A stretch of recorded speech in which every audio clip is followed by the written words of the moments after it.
Live, where news comes first. This is ABC-7 Extra. Good evening. Welcome to ABC-7 Extra. I'm Maria Garcia. This past week was a sad one for journalists all over the world and in the United States when we learned reporter Allison Parker and videographer Adam Ward were gunned down by a former colleague. Now, the shooter, we know, worked with them at WDBJ. The shooting has raised so many issues to the surface. The ethics of some media's use of the killer's graphic first-person video, workplace violence, the difficulties of covering your own story as the station did, the role of social media in the crime, and gun control. Tonight we're going to try to talk about all of those. Joining us, former longtime El Paso journalist Felipa Solis and Gary Warner. You can email us your comments and questions now to ABC7Extra at KVIA.com. Tweet me at MariaGABC7, or you can email us at ABC7Extra at KVIA.com. Before our discussion, though, let's take a look at the memorial service for Allison Parker and Adam Ward today. And now, Parker's mother says her family will do whatever it takes to combat gun violence in the United States.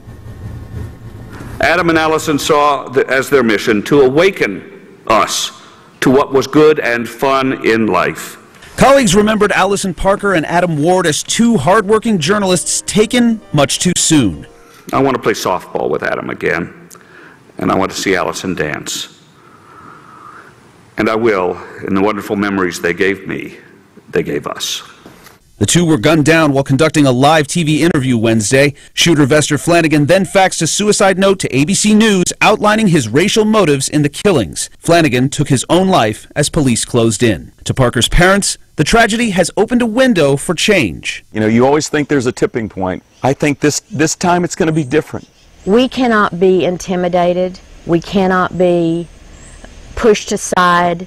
In an exclusive interview with CNN, Barbara Parker says her family will advocate for gun control reforms and to keep firearms out of the hands of those with mental illnesses. If you are a parent, if you're a mother, if you have children, can you look your child in the eye and say, we are willing to allow you to be collateral damage in order to keep what some people perceive as their constitutional rights? The Parkers say they know their work will take a long time, but I'm telling you, they messed with the wrong family. All right, and let's go to our panel now.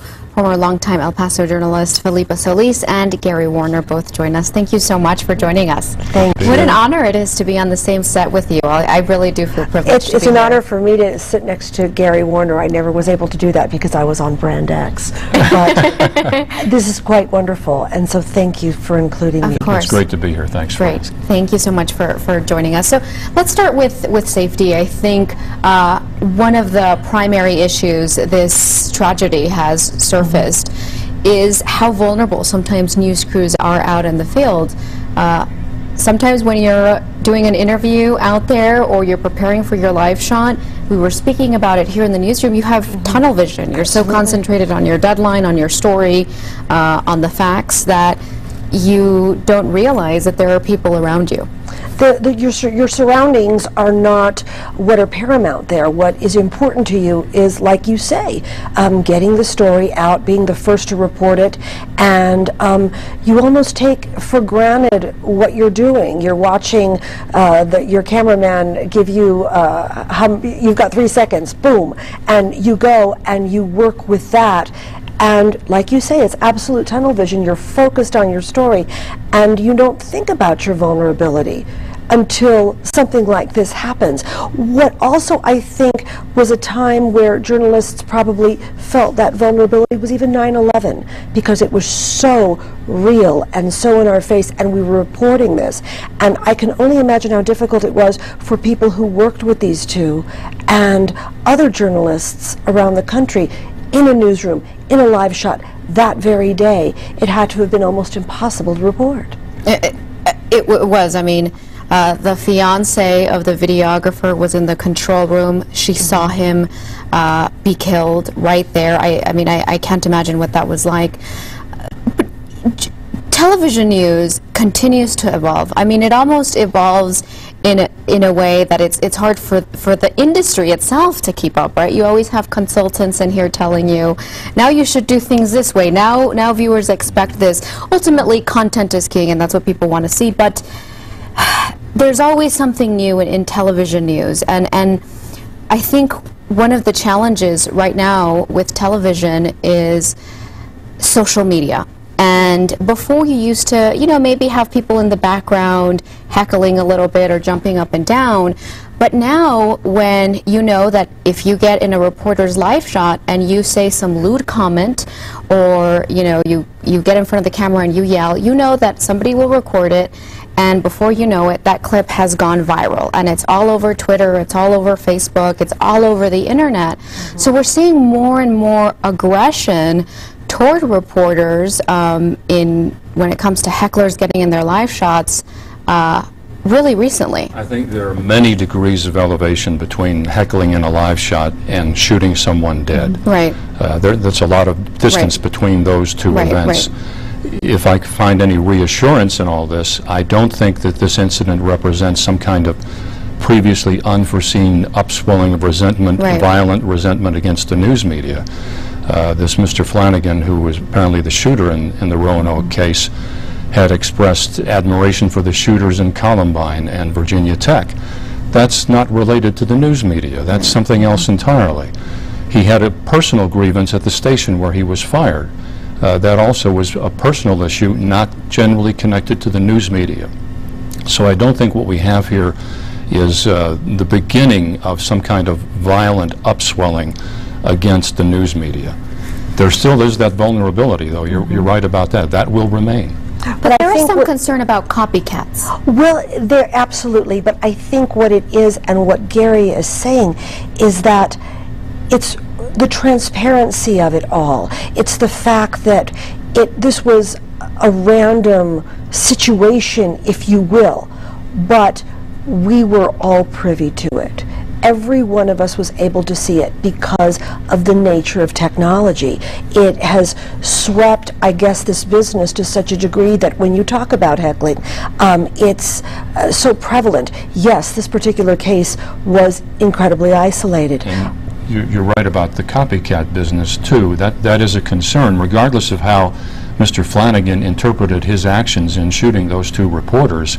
The real factor is, how do other people interpret what he did? And now they can say, okay, I've got somebody new to blame. I can blame the news media for all my problems, just like Mr. Flanagan did, and I can get coverage when I do it. There is that danger, too. And speaking of getting coverage when they do it, you know, he sent that manifesto to ABC News. ABC News inevitably reported on it. And so at what point in the 24-hour news cycle do news outlets have to say, okay, this is news and it's relevant and it brings value to our viewers because we're showing who this person was who killed these individuals allegedly in cold blood? But at what point do you say, he's winning because we're reporting this? This is exactly what he wanted. He wanted the notoriety. He wanted to be famous. And at some point you have to say, as the media, where do you draw the line? Where do you stop? When are you responsible for making these killers famous, which is exactly what they wanted? Well, you have to be a journalist first. I mean, that's the point. It's reporting the news and reporting it accurately. I think what happens in these situations is that because of all of the technology that's available, that it could very well be that a newsroom is needing to keep up with it, rather than here's reporting the story. Well, we're keeping up with it because they can see it on Facebook and Twitter and Instagram, and so we have to keep broadcasting it. And I think that might be an issue of keeping up with the times, keeping up with what's happening technologically, rather than reporting the news. And there's no doubt that the media shapes the dialogue in our society in a lot of ways. Not solely, they don't have the sole responsibility, but I think the news media is responsible to some degree to how we talk about stories. It frames the stories, it frames how we discuss these issues. And so when you have CNN constantly putting up his pictures or talking about, and we see this with every mass shooting, you know, what they were into. They were fans of Hitler, these disturbing facts. There's no doubt perhaps there's a hunger. Some people want to know, but at what point do you say, okay? Well, it is a conundrum, because if you reach the point where you're not going to report it, then you're not doing your job. Right. It is our job to report the news and let the public decide on their own if we present the facts as dispassionately as we can. Right. If we suppress the news because if it's a horrendous act, then the person who has committed that act has won too. They've suppressed the news. So they win both ways. Right. But we have to be careful in how we present it, and as you say, how long we present it too. When we run out of new facts to present, the story has to stop. That's true. Yes. I agree. I agree. I miss your voice, your sensible voice in the newsroom, Gary. But going back to safety for journalists, a lot of people I've seen a lot of articles talk about how this has shown how vulnerable especially one-man bands are in television. This wasn't the case. They had a videographer and a reporter, tragically both of them killed. But this sort of brought up the issue of, you know, when you have one reporter out there sometimes going to report on a shooting or going to report on a riot or even not something obviously dangerous, when it's just one person, it sort of removes at least one element, one layer of protection. Yes, I was back in the day. I know that there are more one-man bands now, I think, than there were even back in the newsrooms, let's say in the 90s or early 2000s. You kind of take for granted your surroundings. I remember literally getting on top of the live truck more than once to do a live shot, to overlook a fire or an event that was happening. And you do what you have to do to portray what you are trying to bring forth and to tell the story. So I think as journalists, perhaps this is a good lesson, not that this is what has to happen to a journalist, but it's a good lesson in caution, because I think we tend to throw caution to the wind to report the story, which is our job. But I think maybe now, not necessarily looking over your shoulder, but being aware of your surroundings, whether being more vigilant. If this never happens again, it's something that it brings to light the nature of the safety. We are recognized on the street, or people will send us letters or things like this, and there are times in the newsroom where you would just dismiss it as, oh, you know, oh, you have a stalker, that kind of thing. But maybe now reporters and journalists need to be aware of their surroundings so this never happens again. In San Francisco just last month, a live crew was a reporter and her crew were robbed at gunpoint on live television. But you were going to say something, Gary? Well, it was easier to get away with a one-man band operation. When I started out, we only had the 6 o'clock and the 10 o'clock newscasts, and the reporters could be out most of the day and then come back and put their stories together. When the technology improved and you could do live shots, and especially when it improved to the point where one person could hook up a live shot, the one-man band operations continued. And I think the content suffered because you were so focused on the technology involved that the content suffered in what you were reporting. I would advocate against one-man band operations continuing for the safety factor, and I think for the content and quality factors as well. That's very interestingly said. I know that if I had to be carrying a camera and focusing on shooting my story, I probably wouldn't be able to call my sources and investigate a story fully as much as I do during the day. But going back to the ethics of using the video, television stations were really dealing with how to handle the video. CNN said it would show the footage of them being shot only once an hour at the top of the hour. Then CNN said, after all, we're not going to use it at all. And others questioned whether the video should be shown at all online or on TV. Is it exploitation, or is it just reporting the news? Well, we talked about that word, what was it called, afterplay, or no, autoplay? Autoplay. Where you don't have a choice.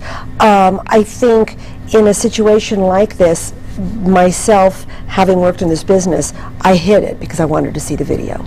That the journalist in me wanted to see exactly what happened, and I saw it, and it was horrifying, and there it was. But there's that fine line, and Gary can probably explain it much better than I can, of reporting the news and making it to where it becomes overwhelming and it's no longer news, because how many times can you watch this? Right.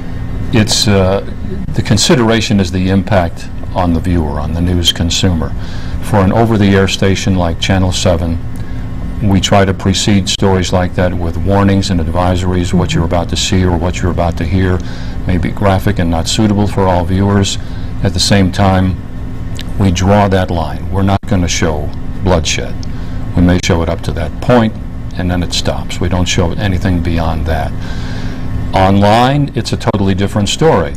And I think at that point, people have to realize that it's not only the person who is putting that news on the air or on the internet who has a responsibility, it's the news consumer too. I think people by now know when they tune in YouTube or all these other social media availabilities, they might see something they don't like. It's going to be there, and that's their responsibility to be prepared for that. Okay. And to know it's there. We're going to talk about that when we come back. We're going to take a commercial break. Some people saying, I didn't want to see the video, but I was scrolling through Facebook and Twitter, and it automatically played because, as we spoke about that feature, autoplay. We're going to talk about that. We're going to talk about sharing the video as a consumer. You're watching ABC-7 Extra. If you want to share your comments or questions with us, call us at 915-496-1775. Email us at ABC7Extra@KVIA.com or tweet me at Maria G ABC7. We'll be right back. Welcome back to ABC-7 Extra. We're talking about the tragic shooting in Virginia this last week that left 2 journalists dead. Joining us, Felipa Solis and Gary Warner. We were talking about social media. The shooter used social media to post the shooting, showing where he killed these 2 journalists. It got retweeted 800 times, posted it on Facebook. It got shared 380 times before it was eventually being taken down. And major media outlets published stories that linked to or embedded the original video. And like you were saying, Gary, that's one thing on air. Online, it's a totally different platform with, I think, completely different rules. Absolutely, and like I said, people have to be aware of that when they start cruising the internet. They may find some things that they don't like to see. And the tragedy of it is that it's out there at all, and in some places it's almost, in some instances, it's almost impossible to retrieve after it's out there.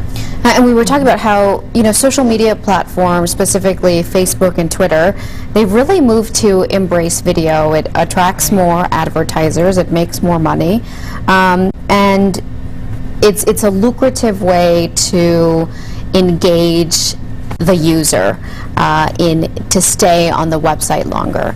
And we know that since many people don't voluntarily click to play these videos, they autoplay. So you're scrolling through your Facebook or your Twitter feed, and suddenly, without you clicking, without you choosing to watch this video, you're suddenly looking at, I've seen some cases of somebody beating a child or somebody hurting an animal, or in this case, the shooting before it got taken down.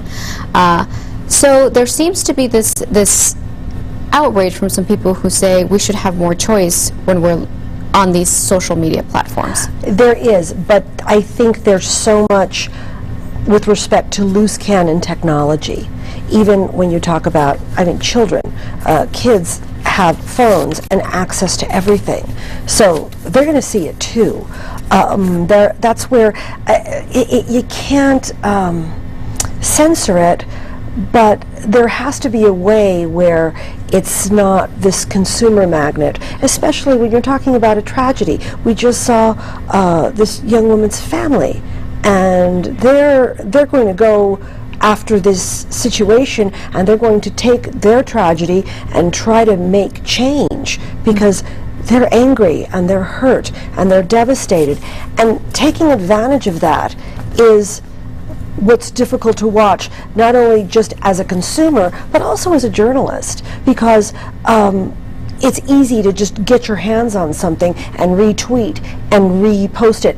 Back in like 2003, 2004, there were no avenues like this available. The coverage on an issue like this, the coverage of a shooting of this magnitude would be completely different 10 years ago. That's what I'm saying. Imagine 9/11 coverage today. It would be really amazing to see how that would have changed, and yet so many people talked about it being too much, showing the video over and over again, but because this was such an incredible world tragedy, as journalists, you had to do it. Yeah, the problem is, and the problem will continue to be, the technology moves faster than we can. And right. Not being a technician myself, very unadept at technology, actually, I don't know what the answer is. But there are plenty of smart people out there, the people who run Facebook and YouTube and all the other social media, who maybe can figure out the answers to this, but it's going to be a never-ending battle because the technology will not stop changing. It will keep advancing faster than we can keep up with it.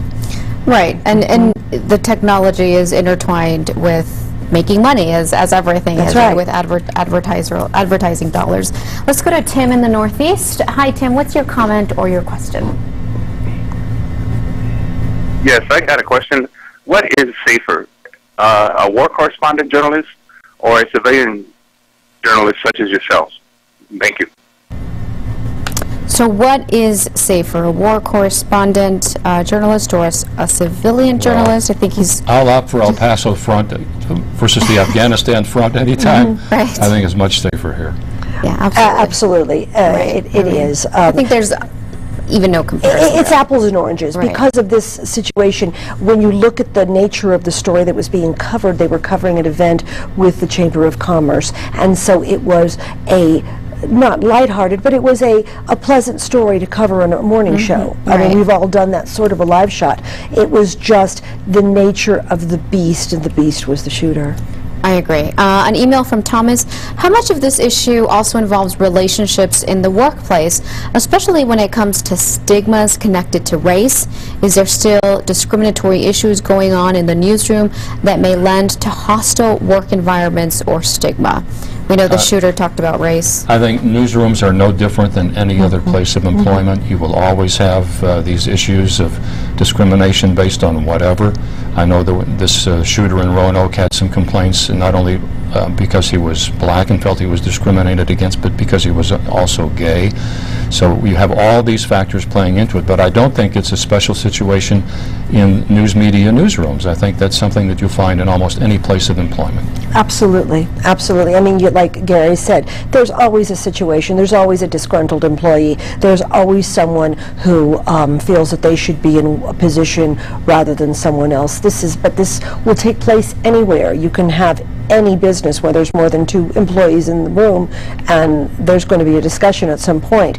But the newsroom in itself as a being is not necessarily a place that is more discriminatory than any other place of employment. Right. Let's go to Craig on the west side. Craig, what's your comment or your question? If we're talking about violence against journalists, why aren't we talking about journalists internationally who are killed for the stories they're telling? That's an incredible point. What do you all think about that? Yeah, it's because this was so unusual that it happened in the United States, within America, where we don't anticipate something like this happening. We know that if you're in Afghanistan or Iraq, you're running the risk because bullets are flying in those places and many other places around the world. You anticipate it, you expect it. It's not a surprise when it happens. It is very unusual when it happens here, safe at home. I mean, this was unprecedented. To have you look at someone a reporter killed on live TV. There was nothing like it. I mean, look at someone like a Daniel Pearl, a journalist like that, who lost his life while he was on the job.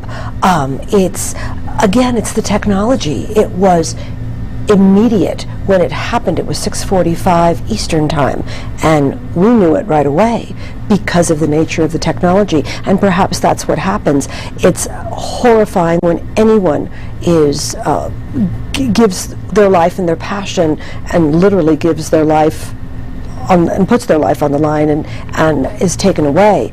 But yes, it is unfortunate. There are a lot of journalists who are working diligently around the world, around the clock, and they lose their lives, and we don't hear about them. In dangerous places. When I knew I was going to be on tonight, so I was doing a search on the internet this afternoon, violence against journalists.